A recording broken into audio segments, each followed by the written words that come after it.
Petroleum पदार्थों के लिए आयात पर निर्भरता, ईंधन लागत और प्रदूषण कम करने के लिए केंद्र सरकार लगातार इलेक्ट्रिक व्हीकल के चलन को बढ़ावा दे रही है। इलेक्ट्रिक व्हीकल के ज्यादा से ज्यादा इस्तेमाल के लिए सबसे बड़ी चुनौती चार्जिंग स्टेशनों की कमी और ज्यादा उत्पादन लागत है। केंद्र सरकार चाहती है कि पेट्रोल पंपों की तरह देश भर में इलेक्ट्रिक व्हीकल चार्जिंग स्टेशन की व्यवस्था की जाए। सड़क परिवहन और रोजमार्ग मंत्री नितिन गडकरी ने बताया कि केंद्र सरकार देश भर के 69,000 पेट्रोल पंप पर ई व्हीकल चार्जिंग कियोस्क लगाने की योजना पर काम कर रही है। इलेक्ट्रिक मोबिलिटी कॉन्फ्रेंस 2020 में गडकरी ने अमेरिका और ब्राजील की तरह ऑटोमोबाइल इंडस्ट्री से पेट्रोल, एथेनॉल, सीएनजी तीनों से चलने वाले व्हीकल इंजन बनाने की दिशा में काम करने की अपील की थी। गडकरी ने भरोसा जताया है कि भारतीय ऑटोमोबाइल इंडस्ट्री सीएनजी, इलेक्ट्रिकल और हाइड्रोजन जैसे वैकल्पिक ईंधन अवसर को अपनाना चाहेगी। इस दौरान उन्होंने कहा कि ऑटोमोबाइल सेक्टर को डबल डेकर बसों की मैन्युफैक्चरिंग की दिशा में भी काम करना चाहिए। साथ ही बताया कि केंद्र सरकार दिल्ली मुंबई एक्सप्रेसवे को इलेक्ट्रिक हाईवे के तौर पर डेवलप कर रही है। भारत सभी क्षेत्रों में आत्मनिर्भर बनने की दिशा में काम कर रहा है।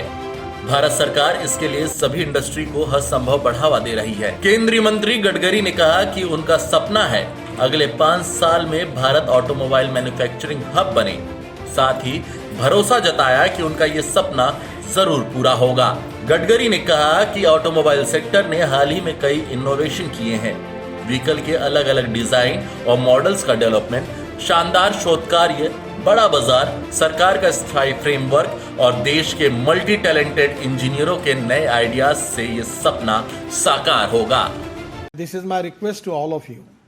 I don't know, but in this particular subject, I am not satisfied that industry is not giving the cooperation. In the USA, in the Brazil and Canada, all these companies which are all present in India, they have flex engine. There is a choice with the consumer. Either they can use ethanol or petrol, 100%. So this is going to very much helpful to Indian economy because ethanol is from agriculture, it's a green fuel and which is going to reduce the pollution. So in this sector, particularly I will request all of you that if you can convert this and making their petrol engine, either it is on petrol or ethanol, it can be a flex engine, it will be really a great thing for the country. I am giving my special thanks to TVS and Bajaj for manufacturing scooter running on 100% bioethanol fuel. Our idea is to open ethanol pumps in the country and where we can use this. The government is constantly taking efforts for production of bioethanol. देश में electric vehicle को बढ़ावा देने के लिए हाल ही में कई कदम उठाए गए। केंद्र सरकार ने इलेक्ट्रिक व्हीकल पर जीएसटी घटाकर 5% कर दी है। वाहनों की कीमत से बैटरी की कीमत को अलग रखने की भी इजाजत दे दी गई है। आपको बता दें कि इलेक्ट्रिक वाहन की लागत में 30% हिस्सा बैटरी की कीमत की होती है। यही नहीं, ऑटोमोबाइल सेक्टर के लिए केंद्र सरकार ने 51,000 करोड़ रुपए प्रोडक्शन लिंक्ड इंसेंटिव की भी घोषणा की है। इस सेक्टर में नई नौकरियों की भी काफी संभावनाएं हैं। एक अनुमान के मुताबिक ऑटोमोबाइल सेक्टर को 2.5 करोड़ स्किल्ड कर्मचारियों की जरूरत है।